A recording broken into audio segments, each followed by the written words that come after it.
हुडुक माओ सीटी बजा के बोल भैया all is well। अरे भैया all is well। So, good day everyone, and welcome to today's panel discussion. My name is Alan Granada, and these are my groupmates, Mr. Virgilio Teixeiraco III and Mr. Noel D. Silion. We are here to discuss organizational leadership, leadership theories and models, and evolutionary leadership theory. First of all, I would like to welcome you all to this presentation. In this occasion, we would like to have a presentation from Module 5, Lesson 1, 3, and 5. And it is a great pleasure to participate in the panel with our discussion, and welcome to this event. We have invited you today to inform you what is the importance of being a good leader and the different types of what a leader must be. So without further ado, I would like to welcome the presenter to deliver this lesson. Alright, Mr. Virgilio Teixeiraco III, the floor is yours. Good day everyone. Right now I'm going to discuss to you the three major points of organizational leadership. First, I am going to define what is organization and leadership. So, what is organization? According to Kuruma's 2017, organization is a place to gather a group of people in order to cooperate in a rational, structured, controlled, and guided manner in order to achieve specific goals which have been determined by utilizing available source. What is leadership? Leadership is the act of guiding a team, or individual to achieve a certain goal through direction and motivation. According to Tsai 2011, a leader does not only have main tasks in regulating or leading, but he has also functioned as an educational manager with positive attitude so that he can support his members and groups to cooperate in a group in order to achieve organizational goals. So, the first major point is, what is organizational leadership? Organizational leadership is a management approach in which leaders help set strategic goals for the organization while motivating individuals within the group to successfully carry out assignments in service to those goals, according to Tokar 2020. In school setting, organizational leadership, as mentioned by Prieto in 2019, school leaders help set strategic goals for the organization while motivating the teachers, learners, parents, non-teaching personnel, and other members of the community to carry out tasks to realize those goals. In achieving the goals of educational organizations, it is greatly necessary for leadership skills and wisdom by school principals as educational leaders. So, the second major point is school head a leader or a manager? The school heads become leaders when they lead the school by formulating the vision, mission, goals, including the school improvement plan. However, they become managers when they see to it that these plans are implemented on time. The resources are available and the persons to do the job are qualified and available. Therefore, school heads must be both leaders and managers. According to Tsai 2011, a leader does not only have main tasks in regulating or leading, but he also has functions as an educational manager with positive attitude so that he can support his members and groups to cooperate in a group in order to achieve organizational goals. So, and the last major point is understanding differences managers versus leaders. According to Cutterman 2026, leadership and management overlap, but they are not the same. Both leadership and management involve influence, working with people, and working to achieve common goals. So, manager versus leader. Let me define to you what is manager and leader. Manager. Managers ensure that the available resources are well organized and applied to produce the best results. In the resource constrained and difficult environments of many low to middle income countries, a manager must also be a leader to achieve optimum results. Leaders will have a vision of what can be achieved and then communicate this to others and evolve strategies for realizing the vision. They motivate people and are able to negotiate for resources and other support to achieve their goals. So, leadership and management entails a unique set of activities or functions, while leaders and managers share some similarities because they both influence others by using specific powers to achieve certain goals. There are also some prominent differences according to Northhouse 2007. So therefore, the manager and leader are not the same, but they have the same common goals, which is to achieve what they have desired in their organization. So, that was my presentation about organizational leadership. So let us proceed to the next presenter, Mr. Ed. So thank you, Mr. Virgilio. So for the next lesson, I'll be discussing the leadership theories and models and its three major points. First, what is a leadership? So let us know what is a leadership. It is the ability to influence a group towards the achievement of goals. According to Tares 2021, it is an organizing a group of people to achieve a common goal. The leader may or may not have any formal authority. Studies of leadership have produced theories involving traits, situational interaction, function, behavior, power, vision and values, charisma and intelligence, among others. So leadership is the ability of individual or a group of individuals to influence and guide followers or other members of an organization. So according to Pratt 2007, leadership involves making sound and sometimes difficult decisions, articulating a clear vision, establishing achievable goals, and providing followers with the knowledge and tools necessary to achieve those goals. Here is the question: what does it mean to be a great leader? To be a great leader, it is like a parent. Because being a great parent, it is a lifestyle, and it comes number one with commitment that I am responsible for the life of another human being.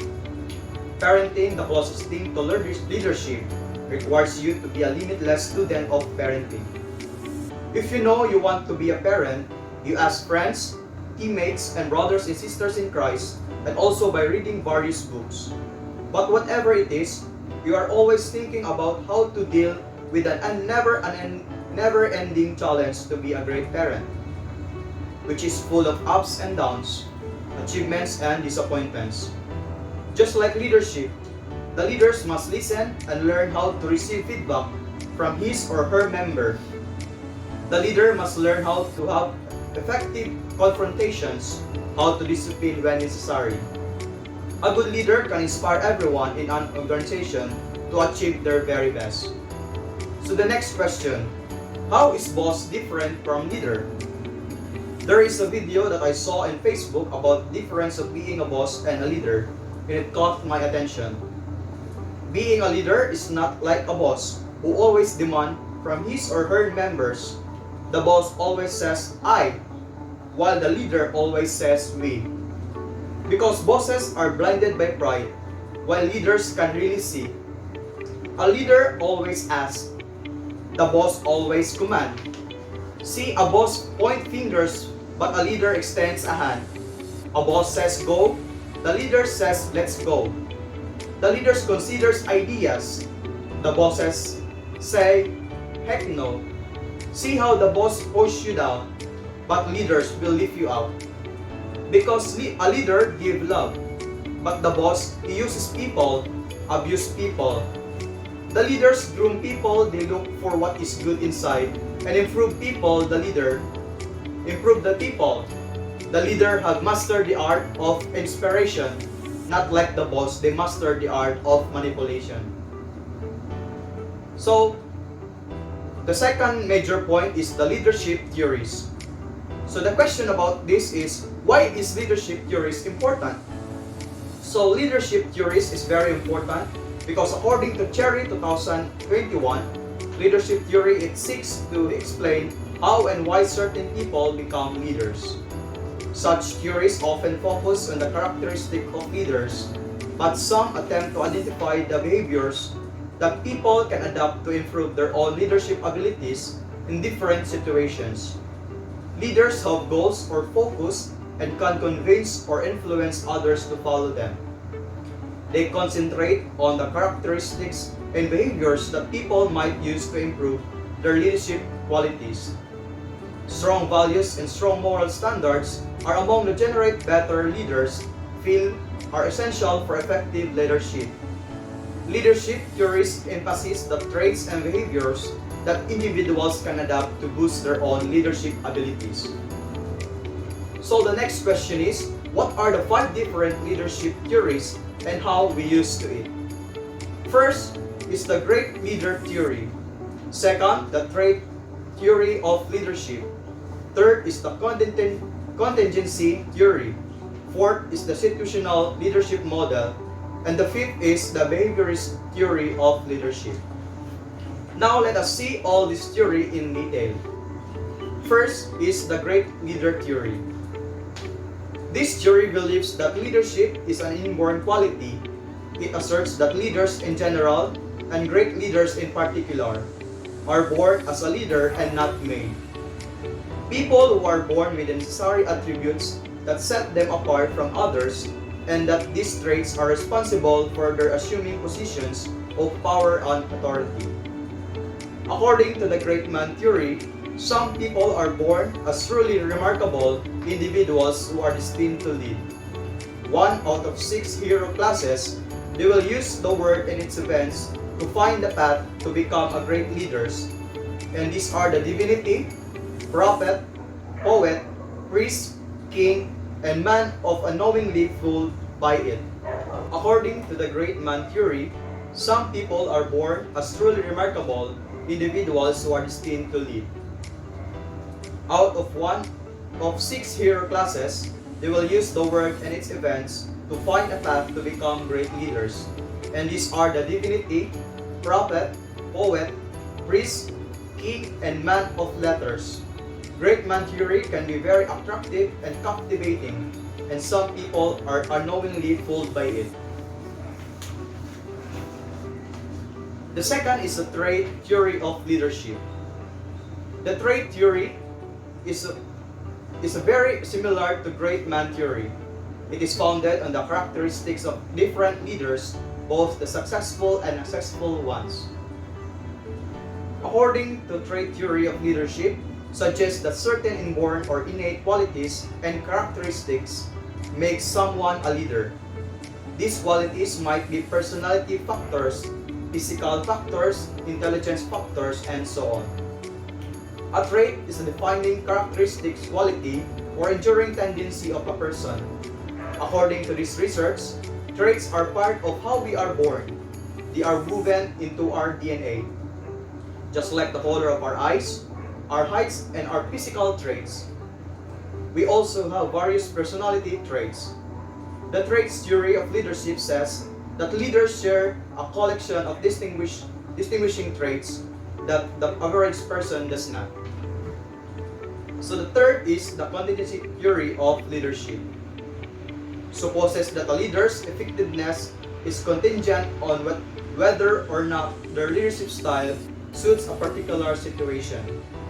According to this theory, an individual can be an effective leader in one circumstance and an effective leader in another one. To maximize your likelihood of being a productive leader, this theory posits that you should be able to examine each situation and decide if your leadership style is going to be effective or not. In most cases, this requires you to be self-aware, objective, and adaptable. Fiedler's contingency theory, also known as Fiedler's contingency model or Fiedler's theory of leadership, states that there is not one best style of leadership.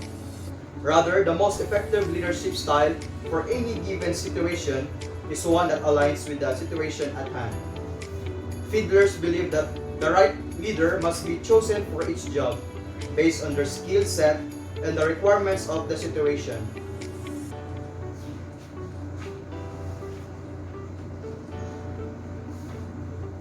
So the next is the situational leadership.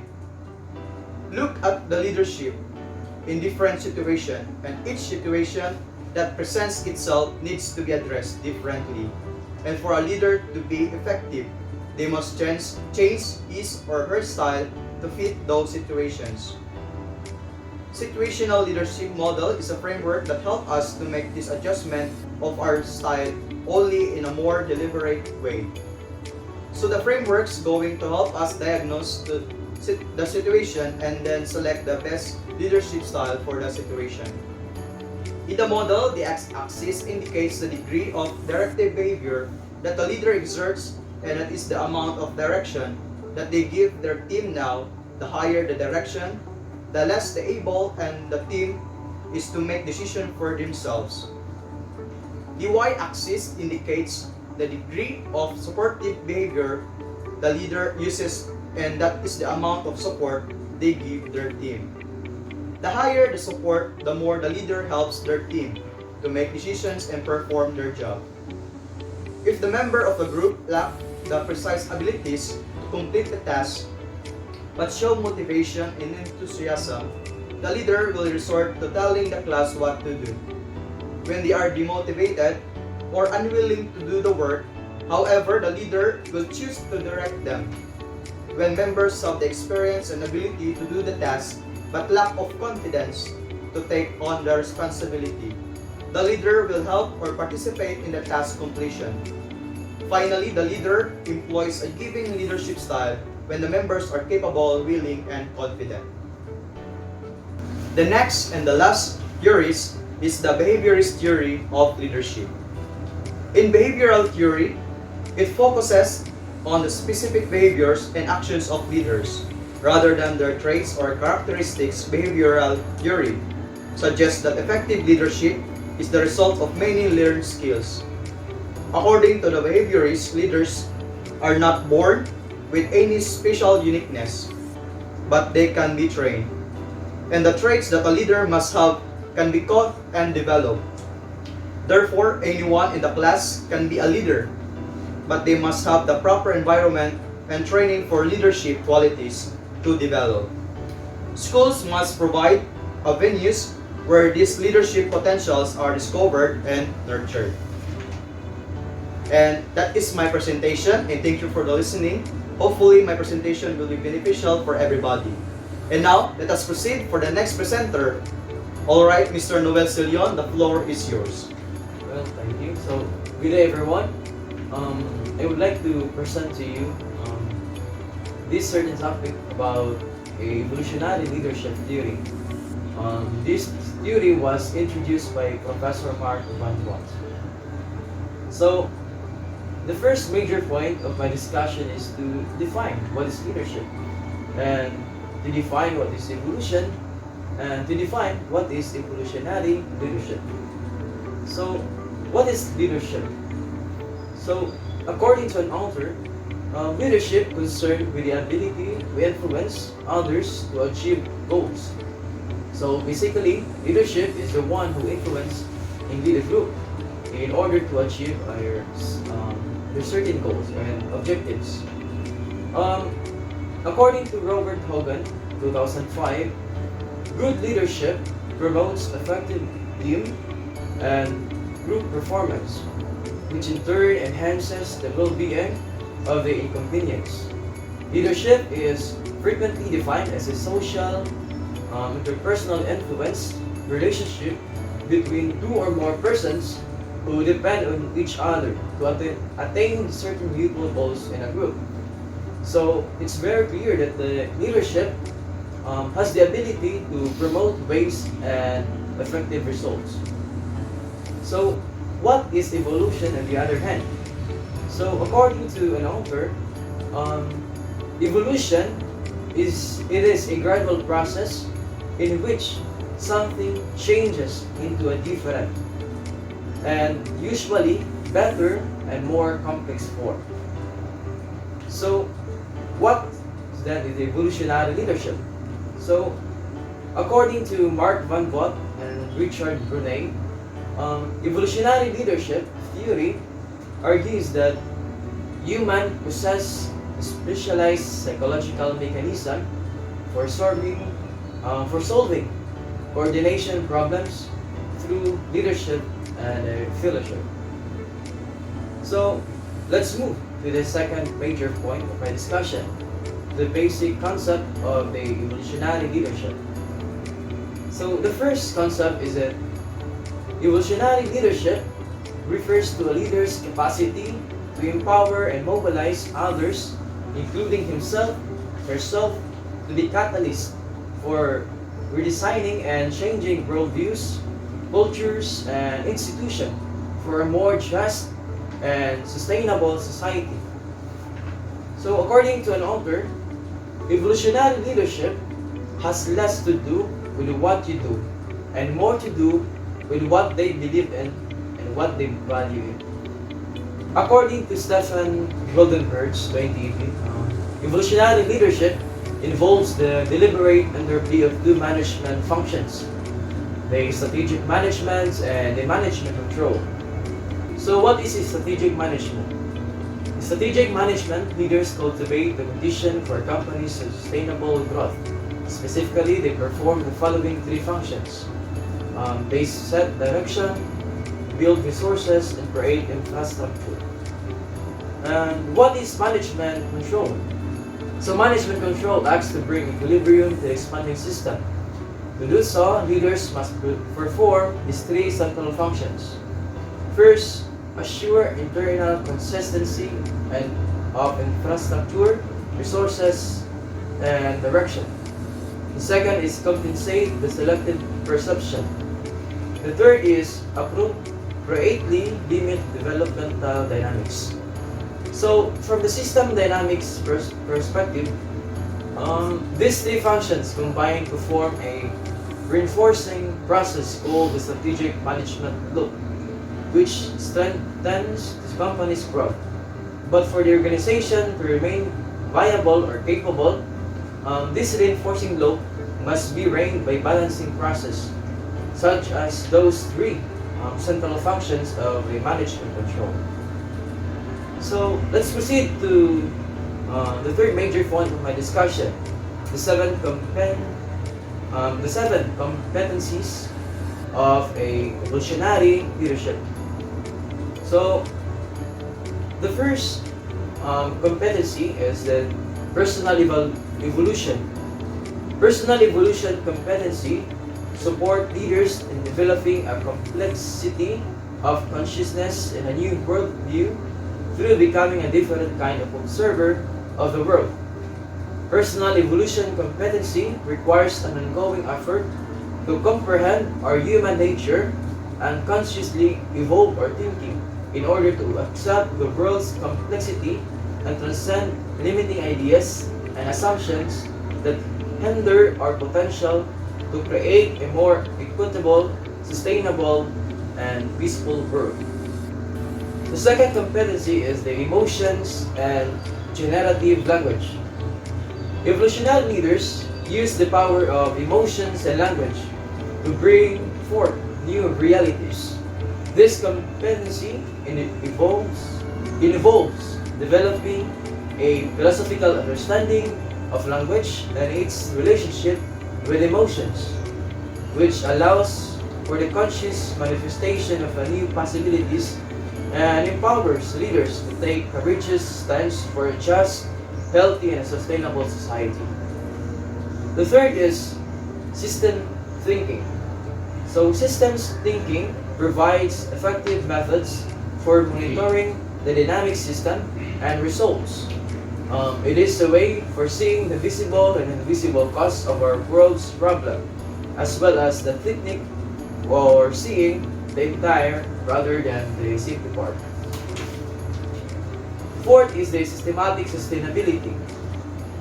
Systematic sustainability, it is a developmental process that involves an adaptive emerging approach that assures that the evolutionary maintenance will maintain the stronger and more supportive environments. Fifth is the ontological designing. So it is a design discipline concerned with the designing human experiences. Sixth is the adaptive work and collaboration. Well, this refers to the evolutionary leaders in improving their ability to identify and engage with the stakeholders in a way that allows them to overcome adaptive issues. And lastly, evolutionary vision, scenarios, and wisdom. So this competency support the leaders in understanding our evolutionary history as a living systems. Wisdom helps them to make the right choices for our future. Well, that could be all, and thank you. So thank you everyone. Finally, we come to the end part of our presentation. Thank you for all of us for the informative and interesting talk, and to audience for the proactive participation. Hopefully, the presentation will be beneficial for everybody. So thank you for your attention, and may God bless us always.